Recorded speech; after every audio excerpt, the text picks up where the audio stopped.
বিষ্ণুপুরের মরারে গাড়ি চালকের কলার ধরে ছোটালো লরি।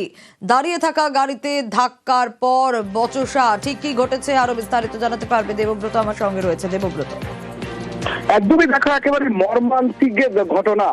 বিষ্ণুপুরের মরার 1 নম্বর ক্যাম্প সংলগ্ন বাজারে এই ঘটনা ঘটে। একটি পর্যটক বোঝাই একটি ছোট গাড়ি সেখানে দাঁড়িয়েছিল, তারা টিফিন করার জন্য নেমেছিল।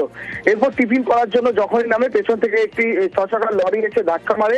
এই লরিটিকে দাঁড় করায় স্থানীয় বাসিন্দারা। এরপর এই ছোট গাড়ির চালক ওই লরির চালককে নামাতে যায়, ঠিক তখনই লরির চালক এই গাড়ির চালককে কলার ধরে রীতিমতো 3 কিলোমিটার টেনে হিঁচড়ে নিয়ে যায়। এরপর ধাওয়া করতে থাকে পেছন থেকে পথবন্ধুরা এবং স্থানীয় বাসিন্দারা। 3 কিলোমিটার দূরে গিয়ে ওই লরিটিকে আটক করে এবং সেখান থেকে এই চালককে ছুঁড়ে ফেলে দেয়। রীতিমতো রক্তাক্ত অবস্থায় হয়, তার দুটি পা রাস্তায় হিঁচড়ে হিঁচড়ে যায় 3 কিলোমিটার। এরপরে উত্তেজিত জনতা ওই লরিটি ভাঙচুর করেছে, চালককে বেধড়ক মারধর করেছে। ঘটনাস্থলে বিষ্ণুপুর থানার পুলিশ গেলে যেমনটা স্থানীয়দের অভিযোগ, পুলিশকেও মারধর করা হয় এবং খণ্ডযুদ্ধ বেঁধে যায়। এরপরেই পুলিশ আহত দুই চালককে উদ্ধার করে নিয়ে আসে বিষ্ণুপুর সুপার স্পেশালিটি।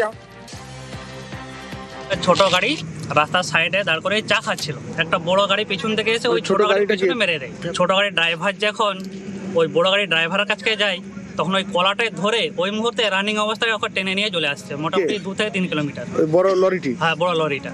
ওর চালক? হ্যাঁ, ওর চালক ঝুলছিল, মানে কলারে ধরে ঝুলিয়ে নিয়ে চলে আসছে। যেটাকে শুনলাম যে ঠেলে ছুড়ে ফেলে দিয়েছে, তারপরে ওর পায়ের উপর দিকে সম্ভবত গাড়ি পেরে গেছে, 2টা পায়ে পুরা ফ্র্যাকচার হয়ে গেছে।